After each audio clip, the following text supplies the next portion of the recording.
नमस्कार मित्रों, मैं जीसी पांडे। क्वेश्चन प्रैक्टिस कर रहे हैं हम लोग और क्वेश्चन प्रैक्टिस में आज ये हम लेके आए हैं 48 नंबर सेट्स।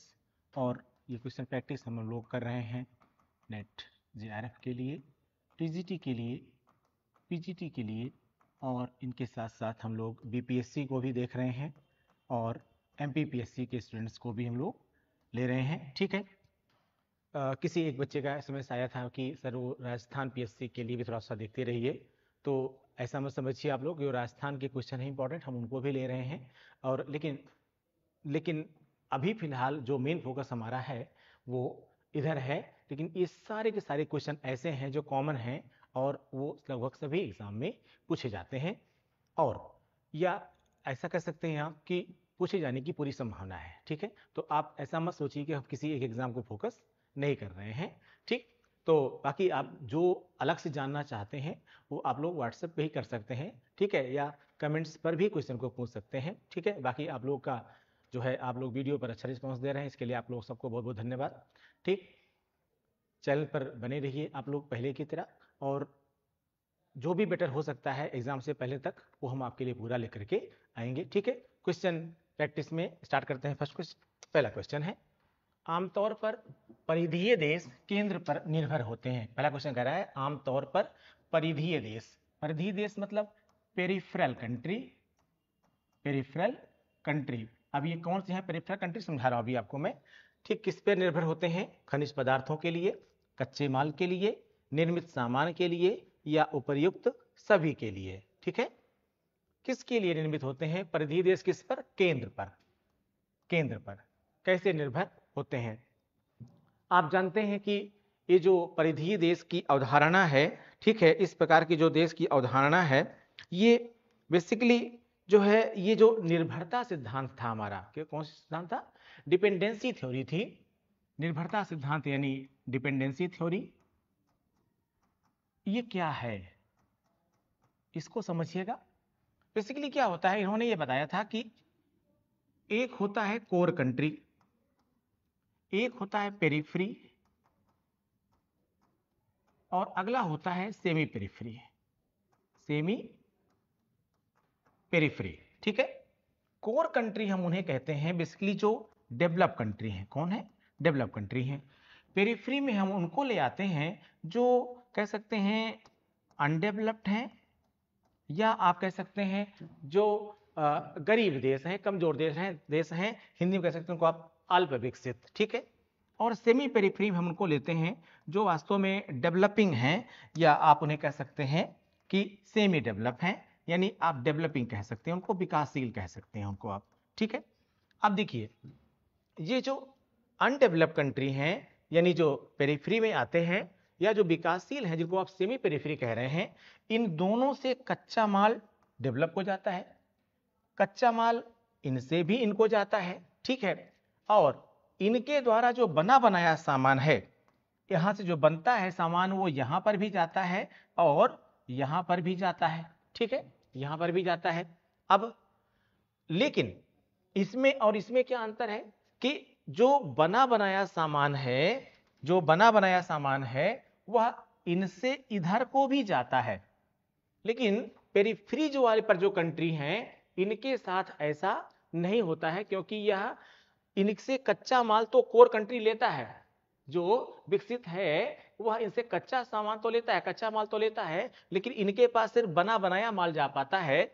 वास्तव में आप कह सकते हैं कि ये जो हैं, ये कोर पर निर्भर होते हैं, और कोर पर निर्भर होने के कारण से ये अपनी उत्पादन की क्षमता कभी विकसित ही नहीं कर पाते। या आप इसको ऐसे भी कह सकते हैं कि ये लोग जो है, इनकी उत्पादन की क्षमता को कभी विकसित होने देते ही नहीं हैं। ठीक है। तो ऐसे में क्या हो जाएगा आंसर? आपको मिल गया होगा आंसर कि आमतौर पर जो परिधीय देश हैं वो केंद्र पर किसे निर्भर होते हैं? खनिज पदार्थों के लिए, कच्चे माल के लिए, निर्मित सामान के लिए, या उपयुक्त सभी के लिए। किसके लिए? निर्मित सामान के लिए। किसके लिए? निर्मित सामान के लिए, क्योंकि ये कोर यानी विकसित देश हैं, और ये पेरिफेरी यानी जो अल्प विकसित या अविकसित देश हैं, यहां पर सामान पहुंचाते हैं। ठीक है। तो इसका आंसर क्या हो जाएगा? सी हो जाएगा।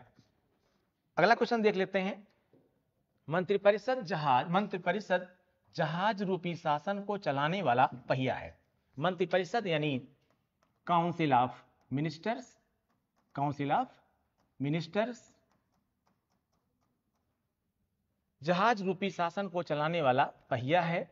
यह किसने कहा है? मेरियट, लॉस्की, रैमजे मेयर, बेनहॉट। किसने कहा है इसको कि मंत्रिपरिषद जहाज रूपी शासन को चलाने वाला पहिया है। यहां याद रखिएगा, जो अगर हम भारतीय संविधान की बात करें तो भारतीय संविधान में जो मूल संविधान था उसमें मंत्रिपरिषद शब्द का ही प्रयोग किया गया था, लेकिन जो 44वां संविधान संशोधन था, 44वें संविधान संशोधन के माध्यम से जनता पार्टी सरकार ने क्या किया था, यहां पर अनुच्छेद 352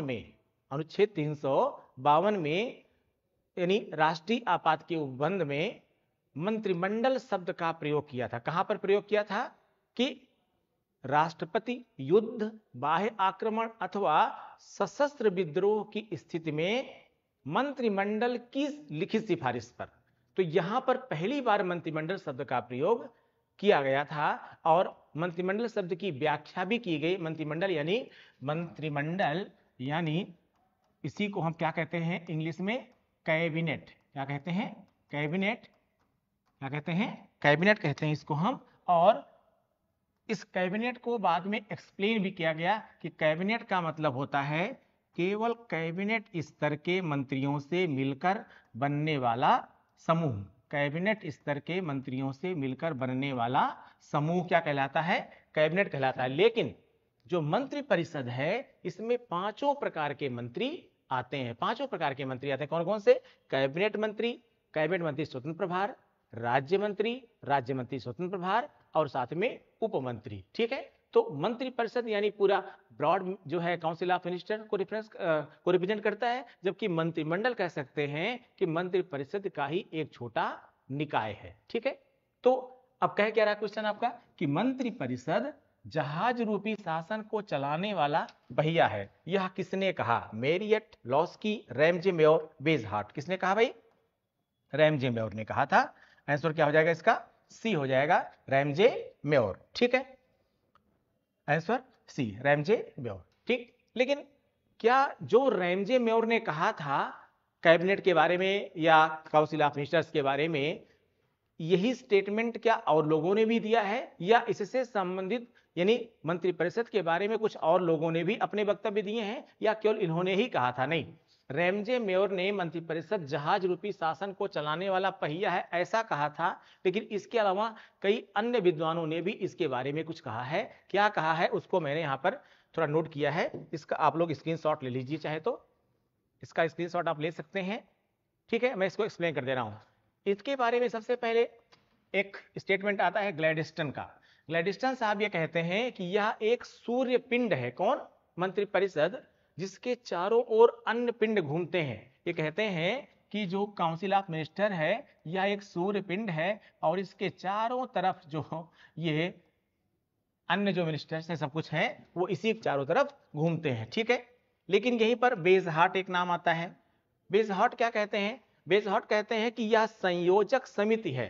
यह संयोजक समिति है, एक हाइफन है जो जोड़ता है, एक बक्सुआ है जो कार्यपालिका और व्यवस्थापिका को एक साथ बांध देता है।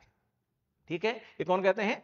बेनहॉट कहते हैं। लेकिन वहीं पर ये तो हुआ मंत्रिमंडल या फिर मंत्रिपरिषद के बारे में कथन, लेकिन मंत्रिपरिषद के बारे में कथन, लेकिन इसके साथ साथ प्रधानमंत्री के बारे में भी कुछ लोगों ने अलग अलग स्टेटमेंट दिए हैं। क्या क्या? प्रधानमंत्री के बारे में लॉस्की कहता है। क्या कहता है लॉस्की? कि यह संपूर्ण शासन व्यवस्था की धुरी है। यह संपूर्ण शासन व्यवस्था की धुरी है। ठीक है, धुरी समझते हैं ना आप लोग? जैसे आप इक्का तांगा देखे होंगे, रिक्शा देखे होंगे, इसमें जो मेन रॉड होता है जिस पर पूरा व्हील घूमता है उसे क्या बोलते हैं? धुरी कहते हैं। तो लॉस्की कहता है कि यह संपूर्ण शासन व्यवस्था की धुरी है। फिर अगला कह रहा है कि छोटे छोटे नक्षत्रों के बीच में चंद्रमा, छोटे छोटे नक्षत्रों के, मान लीजिए क्या है, नक्षत्र हैं, तारे हैं, इनके बीच में क्या? ये बड़ा सा चंद्रमा। तो क्या कहता है कि प्रधानमंत्री क्या है, छोटे छोटे नक्षत्रों के बीच में चंद्रमा। कौन कहता है, ये बर्मन साहब कहते हैं। कौन कहते हैं, बर्मन साहब कहते हैं। तो ये मैंने कुछ स्टेटमेंट आपको बताया मंत्रिपरिषद या मंत्रिमंडल के बारे में, अलग अलग विद्वानों क्या कहा है, और प्रधानमंत्री के बारे में अन्य अलग विद्वानों ने क्या कहा है, वो मैंने आपको बताया। आइए अगला क्वेश्चन देख लेते हैं। एंटोनियो ग्राम्सी के अनुसार नागरिक समाज की संस्थाएं क्या हैं।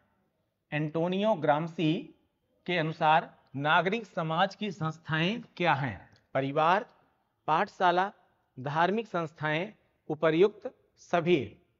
परिवार, पाठशाला, धार्मिक संस्थाएं, उपर्युक्त सभी किसके, नागरिक समाज की संस्थाएं।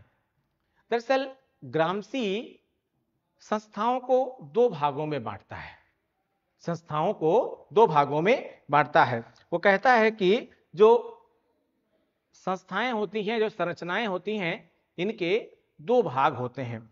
इन दो भागों में इन्होंने कहा था कि जो पहला भाग है, यानी जो प्रथम भाग है, उसमें क्या क्या आता है, उसमें राज्य आता है, सरकार आती है, पुलिस आती है, न्यायपालिका आती है, न्यायपालिका आती है, ठीक है, यानी ये सारी चीजें आती हैं। और ग्राम्सी ये भी कहता है कि दरअसल ये संस्थाएं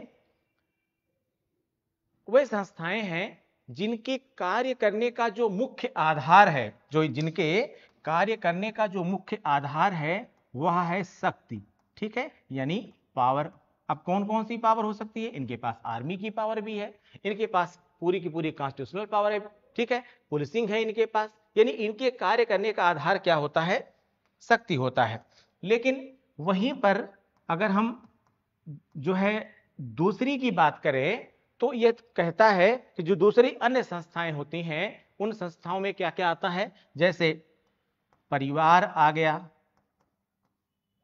समाज हो गया, ठीक है, आपके जितने भी विद्यालय होते हैं, ठीक है, विश्वविद्यालय से लेकर के अन्य विद्यालय होते हैं, धार्मिक संस्थाएं हो गई, धार्मिक संस्थाएं हो गई, या फिर ट्रस्ट हो गए, ठीक है, ये सब कुछ इसमें आते हैं, ठीक है। और यह कहता है, ग्राम्सी कहता है कि इनके कार्य करने का आधार क्या होता है, इनके कार्य करने का आधार वास्तव में सहमति होती है, ठीक है, क्या होती है, सहमति होती है। बोले ये संस्थाएं सहमति के आधार पर कार्य करती हैं, जब तक सहमति है तब तक चलेंगी, सहमति अगर टूट गई, सहमति आपस में खत्म हो गई, तो जाहिर सी बात धीरे धीरे संस्थाएं क्या हो जाएंगी, खत्म हो जाएंगी। लेकिन यह संस्थाएं फिर भी बनी रहती है, क्यों, क्योंकि इनको शक्ति के दम पर बनाया जाता है, और ये शक्ति के दम पर ही स्थिर रहती है। शक्ति ही यहाँ पर क्या है, केंद्र बिंदु है, जबकि यहाँ पर सहमति क्या है, केंद्र बिंदु है, ठीक है। तो यहाँ आप समझ गए होंगे आंसर क्या हो जाएगा भाई।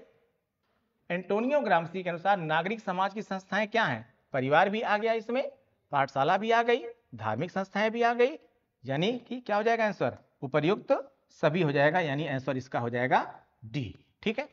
आइए अगला क्वेश्चन देखते हैं। आर्थिक मानव की संकल्पना किसने प्रस्तुत की है, आर्थिक मानव की संकल्पना किसने प्रस्तुत की है, Ricardo, John Locke, Herbert Spencer, Adam Smith. Ricardo, John Locke, Herbert Spencer, Adam Smith, किसने कहा है इसको, आर्थिक मानव की संकल्पना, ठीक है, किसने दिया है, आंसर होगा इसका एडम स्मिथ, ठीक है। दरअसल आर्थिक मानव क्या है, इसको कैसे बताया, थोड़ा सा इसको आप हर्बर्ट साइमन के साथ मिलकर के करिए। निर्णय सिद्धांत में हर्बर्ट साइमन ने कुछ बताया है, और एडम स्मिथ, थोड़ा एडम स्मिथ के बारे में जान लीजिए।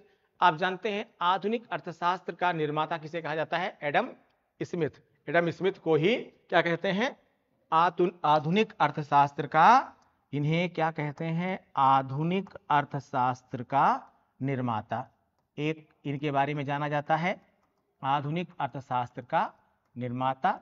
दूसरा इनको कहा जाता है बाजारवाद का जनक, जो ये बाजारवाद है, ठीक है, बाजारवाद का जनक, ठीक है, बाजारवाद का जनक। इनकी बहुत इंपॉर्टेंट बुक थी, आप सबके बारे में जानते हैं, ठीक है, इकोनॉमिक्स के बारे में लिखा। लेकिन इन्होंने ये समझाया था। क्या समझाया था? 3 मानों की अवधारणा दिया था। ध्यान दीजिएगा, इसमें 3 मानों की अवधारणा में हर्बर्ट साइमन का भी थोड़ा योगदान है। इन्होंने कहा था कि एक मानव होता है जिसे हम आप कहते हैं, आप इसको थोड़ा ऐसे देखिए, मानव का जो प्रकार बताया इन्होंने यहां पर, उसमें इन्होंने बताया कि एक मानव होता है सामाजिक मानव, एक मानव इन्होंने बताया कि होता है प्रशासनिक मानव, या आप इसको बीच में लिख सकते हैं प्रशासनिक मानव, और तीसरा इन्होंने बताया था आर्थिक मानव। क्या बताया था? आर्थिक मानव। अब थोड़ा सा जरा निर्णयन को जोड़ते हुए आप जरा इनको समझ लीजिए। किसको? एडम स्मिथ ने क्या कहा था आर्थिक मानव की अवधारणा में?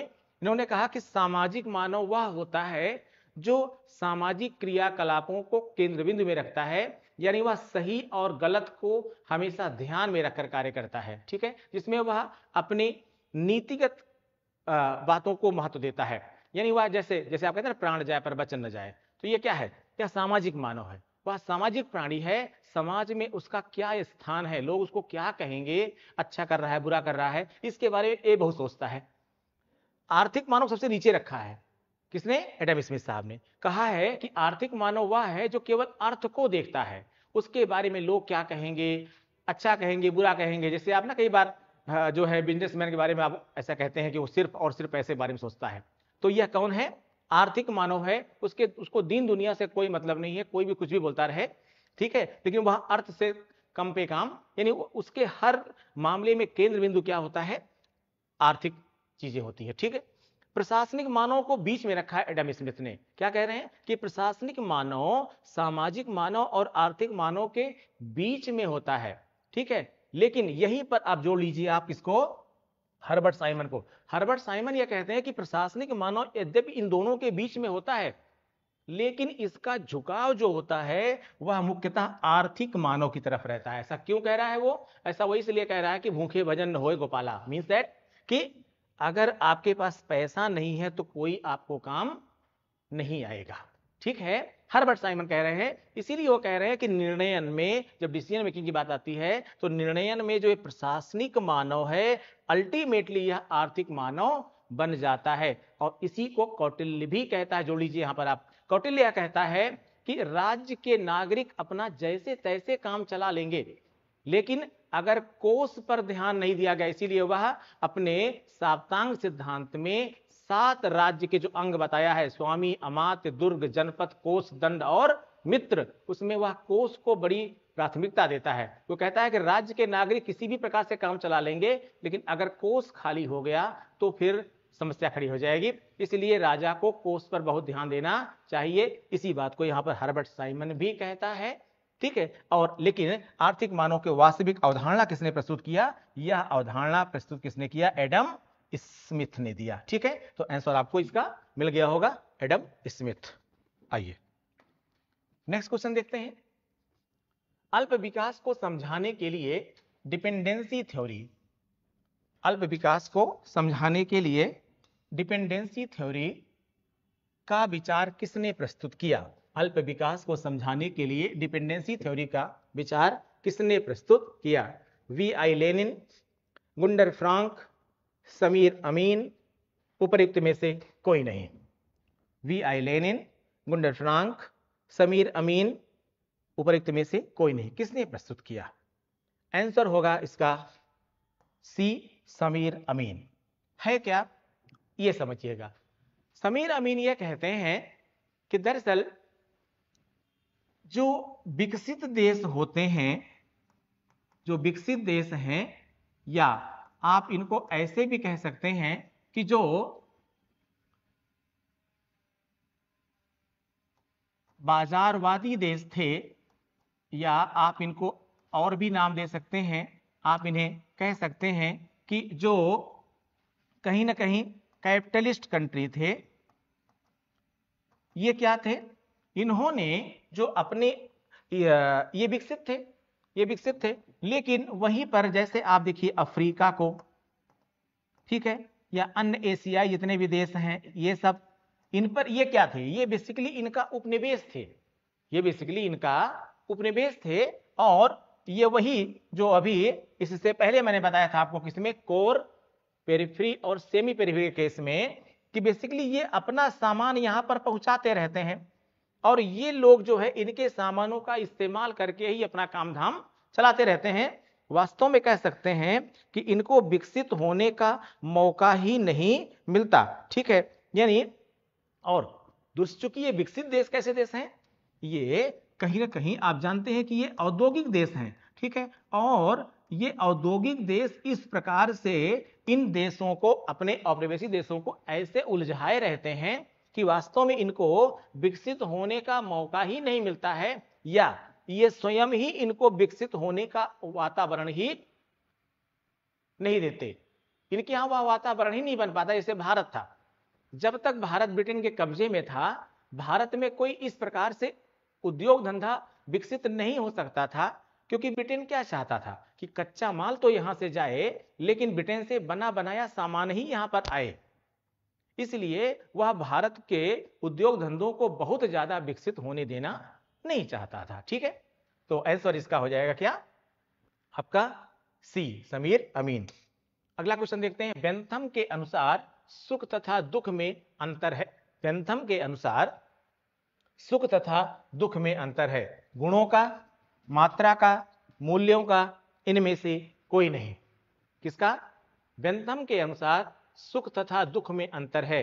गुणों का, मात्रा का, मूल्यों का, इनमें से कोई नहीं। बताइए भाई बेंथम क्या कहता है। बहुत ही अच्छा क्वेश्चन है। बेंथम के अनुसार सुख और दुख में अंतर है। किसका? मूल्यों का, नो नो नो सॉरी, मात्रा का। किसका अंतर है? मात्रा का अंतर है। किसका अंतर है? वैल्यू का अंतर है। कैसे? यह कहता है कि दरअसल सुख और दुख,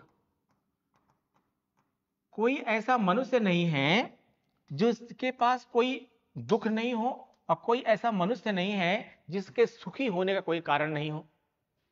लेकिन जैसे आप कहते हैं कि भाई आप सुखी हैं या मैं सुखी हूं, या आप दुखी हैं या मैं दुखी हूं, तो किस आधार पर कहते हैं आप? दरअसल जब आपके पास सुख थोड़ा बढ़ जाता है, यानी उसकी मात्रा बढ़ जाती है, दुख रहता है आपके पास लेकिन दुख कम रहता है, तो क्या कहते हैं आप? सुख में है, लेकिन दुख रहता है, थोड़ा सुख रहता है फिर भी आपके पास, लेकिन सुख कम है और दुख थोड़ा बढ़ गया, तो आप कहते हैं कि भैया हम दुखी हैं। थोड़ा और दुख बढ़ गया तो आप कहते हैं हम बहुत दुखी हैं, ठीक है ना। और उससे बड़ा दुख बढ़ गया तो कहते हैं भैया हम बहुत ही दुखी हैं, ठीक है। और कभी कभी इतना दुखी है कि हम मर जाने का मन करता है हमारा, ठीक है। तो यहां आपको यह बात पता चल रही होगी थोड़ा धीरे धीरे कि बेसिकली सुख और दुख दोनों ही लगभग एक जैसे होते हैं, बस जिसकी मात्रा बढ़ गई थोड़ी सी, आप अपने आप को उस स्थिति में पाते हैं, ठीक है ना। जैसे भाई आपकी नौकरी लग गई, अभी आपको सब चीजें आपकी अच्छी तरीके से चलने लगी, तो आप क्या कहेंगे? भाई हम सुखी हैं। तो सुखी तो आप अभी भी होंगे ना, लेकिन एक नौकरी नहीं है अगर आपके पास, एक अदद नौकरी जिसकी आप तलाश कर रहे हैं बढ़िया, वो नहीं है, तो आप क्या कहेंगे कि अभी कहां से पूरी तरह सुखी हैं, ठीक है ना। तो लेकिन आपके पास क्या कोई दुख नहीं होगा? दुख भी होगा। कि आपके पास कोई सुख नहीं होगा? नहीं, सुख भी होगा, बस सुख की मात्रा थोड़ी कम होगी, तो आप कहेंगे भैया हम थोड़ा दुखी हैं। बस याद रखिएगा इस बात को, एग्जाम्पल से समझने का प्रयास करिए बच्चों, बिल्कुल आपको पूरा समझ में आएगा, सारे क्वेश्चन आप सही करके आएंगे, ठीक है। आइए अगला क्वेश्चन। निम्नलिखित में से कौन बहुलवाद यानी प्लूरलिज्म के सिद्धांत का समर्थक नहीं है? बहुलवाद के सिद्धांत का समर्थक नहीं है, ठीक है। कौन समर्थक नहीं है भाई? गियर्क, हॉब्स, मिडलैंड, जीडीएच कोल, इनमें से कौन इसका समर्थक नहीं है? बताइए भाई कौन समर्थक नहीं है? बहुलवाद का समर्थक कौन नहीं है? गियर्क, हॉब्स, मिडलैंड, जीडीएच कोल। हॉब्स क्या है बेटा? इसमें हॉब्स जो है वो बहुलवाद का समर्थक नहीं है। क्यों नहीं है? वास्तव में ये भी समर्थक हैं, ये भी समर्थक है, ये भी समर्थक हैं। ये हॉब्स जो है यह अद्वैतवाद का समर्थक है। किसका समर्थक है? अद्वैतवाद का समर्थक है। ठीक है, कौन? हॉब्स। इसलिए आंसर के हिसाब से क्या हो जाएगा आपका कि इसमें हॉब्स जो है वो बहुलवाद के सिद्धांत का समर्थक नहीं है। याद रखिएगा, नहीं है, क्वेश्चन पूछ रहा है। अगला क्वेश्चन देख लेते हैं हम लोग। ठीक है, अगला क्वेश्चन, निम्नलिखित में से किस राजनीतिक चिंतक ने कहा कि निम्नलिखित में से किस राजनीतिक चिंतक ने कहा कि तलवार के बिना संविधाएं केवल शब्द हैं? तलवार के बिना। हाँ ठीक है, अभी मैं आपसे बात करता हूँ, अभी थोड़ा क्लास में हूँ। ठीक है जी, अभी बात करता हूँ बाद में। ठीक है, निम्नलिखित में से किस राजनीतिक चिंतक ने कहा कि तलवार के बिना संविधाएं यानी कॉन्ट्रैक्ट यानी समझौता केवल शब्द हैं और उनमें वह शक्ति नहीं होती कि वे मनुष्यों को सुरक्षित कर सकें? निम्नलिखित में से किस राजनीतिक चिंतक ने कहा कि तलवार के बिना संविधाएं केवल शब्द हैं और उनमें वह शक्ति नहीं होती कि वे मनुष्यों को सुरक्षित कर सकें? Pufendorf, Hobbes, Locke, Rousseau. Pufendorf, Hobbes, Locke, Rousseau. किसने कहा भाई? बताइए किसने कहा? यह भी स्टेटमेंट किसका है? हॉब्स का है। आंसर क्या हो जाएगा? बी हो जाएगा। क्या हो जाएगा आंसर? बी हो जाएगा। दरअसल यहां पर हॉब्स का यह मानना था कि जब तक शक्ति नहीं होती है तब तक सत्ता भी नहीं होती है। जब तक शक्ति नहीं होती तब तक सत्ता भी नहीं होती है, क्योंकि वह मानता था कि भावना प्रधान होने के कारण क्योंकि मनुष्य क्या है? भावना प्रधान है, और अगर उसके अंदर भावना प्रमुखता में होती है, प्रबलता में होती है, तो जो उसकी भाषा है वह क्या है? थोड़ी विनम्र हो जाती है।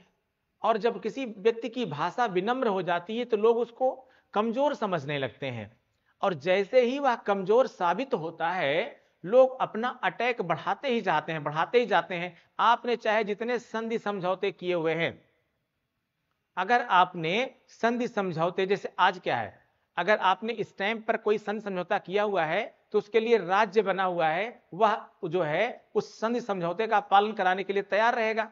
लेकिन जब मनुष्य प्राकृतिक अवस्था में था, ठीक है, या अभी भी केवल जब व्यक्ति प्राकृतिक अवस्था में था तो केवल शक्ति ही मानी रखते थे, और आज के समय में भी संधि या समझौता तभी तक चलता है जब तक शक्ति का संतुलन बना रहता है। भारत और पाकिस्तान के बीच में शिमला समझौता हुआ था, इससे पहले ताशकंद समझौता हुआ था, और इन दोनों समझौतों का आधारभूत क्या था? इन दोनों समझौतों का आधारभूत यह था प्यारे बच्चों कि हम अपने द्विपक्षीय मसलों को अंतरराष्ट्रीय मंचों पर नहीं उठाएंगे। लेकिन मैं आपको याद दिलाऊं, शिमला समझौते के ठीक बाद भुट्टो यहां से पहुंचता है पाकिस्तान, और कराची में एक रैली का आयोजन करता है, और तत्कालीन समय तक यह कहा जाता था कि उससे बड़ी रैली पाकिस्तान में नहीं होती है, जबकि 1971 के युद्ध में वह जबरदस्त हारा हुआ होता है। लेकिन चूंकि ताशकंद समझौते में वो भारत द्वारा जीती गई लगभग जमीनों को वापस ले लेता है, अपने सैनिकों की जो लगभग 91,000 के आसपास थे उनकी सुरक्षित वापसी करा लेता है, तो कराची की रैली में जाते हुए क्या कहता है? जबकि यहां समझौता क्या हुआ है कि द्विपक्षीय मामलों को हम अंतरराष्ट्रीय या सार्वजनिक मंचों पर नहीं उठाएंगे, लेकिन उस रैली में क्या कहता है कि मैंने पाकिस्तान के लिए वह कार्य कर दिया है जो अरब देश इजराइल से नहीं करा पाए। मैं तत्कालीन समय का बयान सुना रहा हूं आपको। मतलब इसका यह हुआ कि अरब देश उस समय तक भी इजराइल से गाजा पट्टी नहीं ले पाए थे, जैसा कि आज भी आप देख रहे हैं। लेकिन वह कहता है कि मैंने भारत द्वारा जीती गई सारी जमीन पाकिस्तानियों के लिए वापस ले ली है। तो यह और क्या कहता है? समझे तुरंत तोड़ देता है। क्यों तोड़ देता है? क्योंकि उसको लगता है कि मैं तो हार करके भी जीत गया।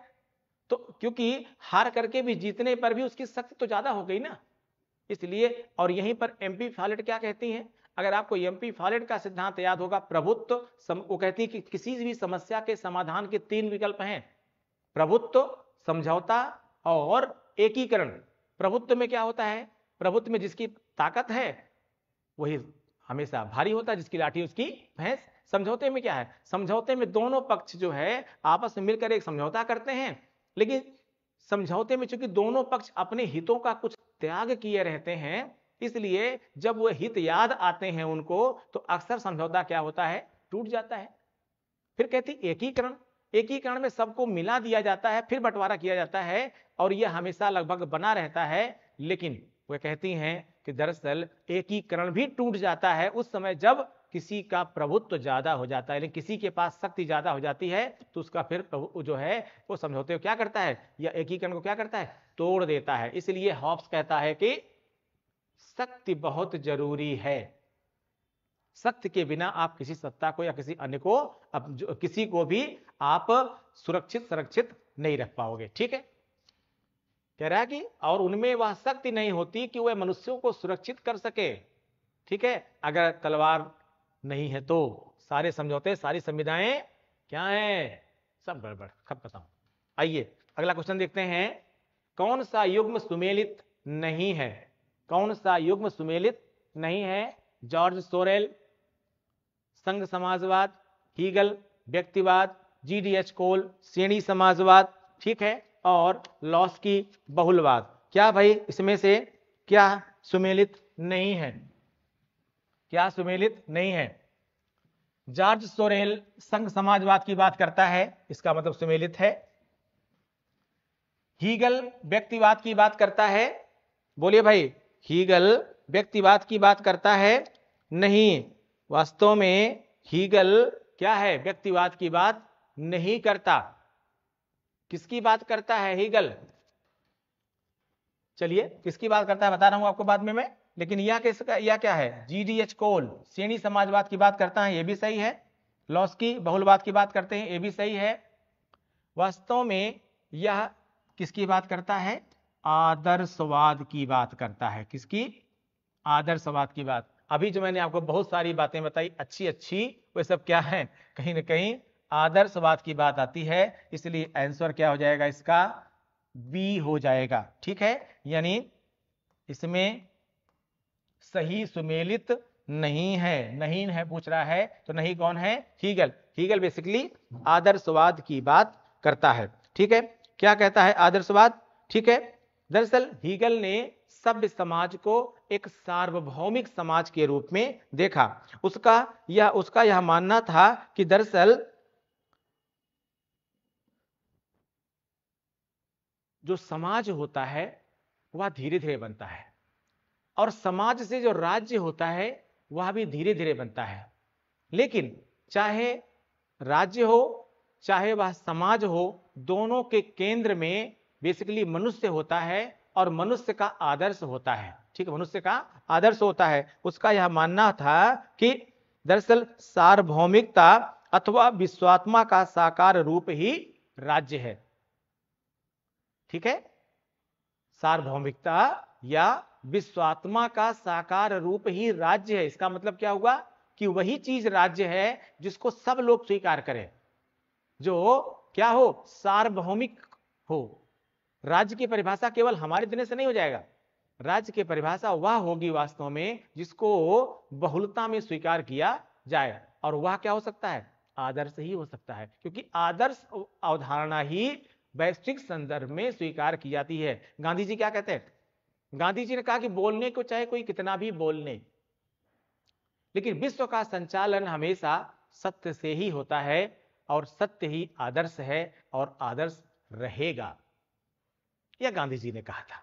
और उसी को कौन कहता है यहां पर, थोड़ा सा हीगल भी कहता है कि इस आधार पर आदर्शवाद के रूप में। ठीक है, अगला क्वेश्चन देख लेते हैं, कौन सी सत्ता प्रत्यायोजित नहीं की जा सकती?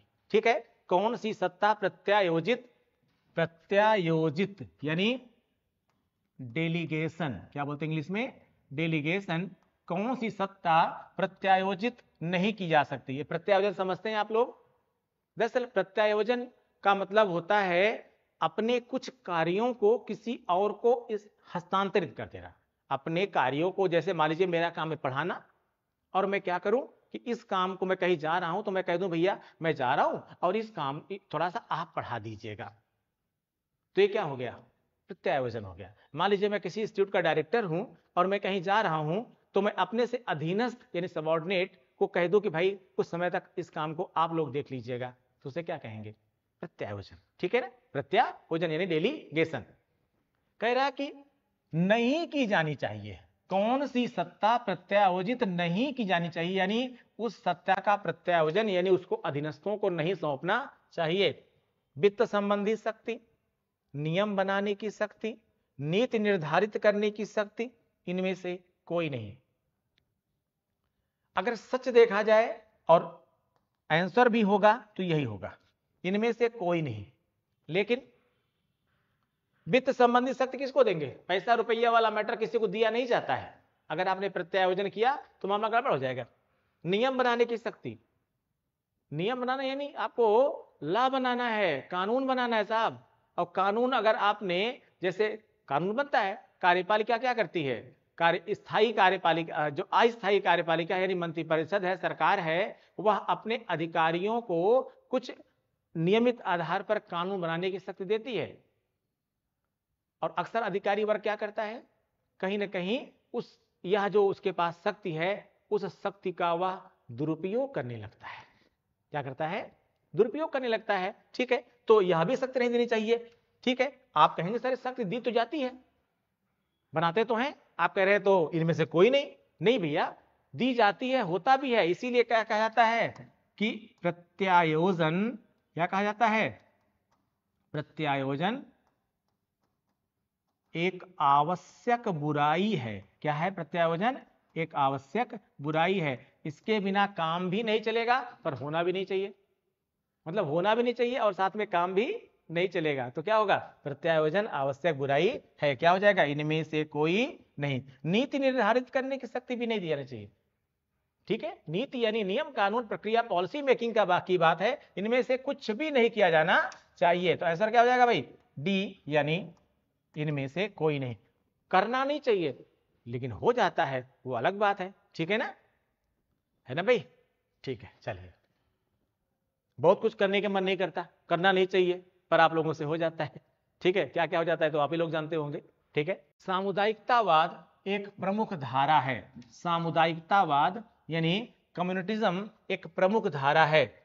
उदारवाद की, मार्क्सवाद की, सर्वाधिकारवाद की या प्रत्ययवाद की? किसकी धारा है भैया? किसकी प्रमुख धारा है? आंसर होगा प्रत्ययवाद। प्रत्ययवाद क्या कहता है आपका? सामुदायिकतावाद वास्तव में प्रत्ययवाद की ही एक प्रमुख धारा है, क्योंकि यह व्यक्ति के अस्तित्व को समाज की एक देन मानता है। क्या मानता है? दरअसल समाज जैसा देता है वैसा ही मनुष्य का व्यक्तित्व बनता है।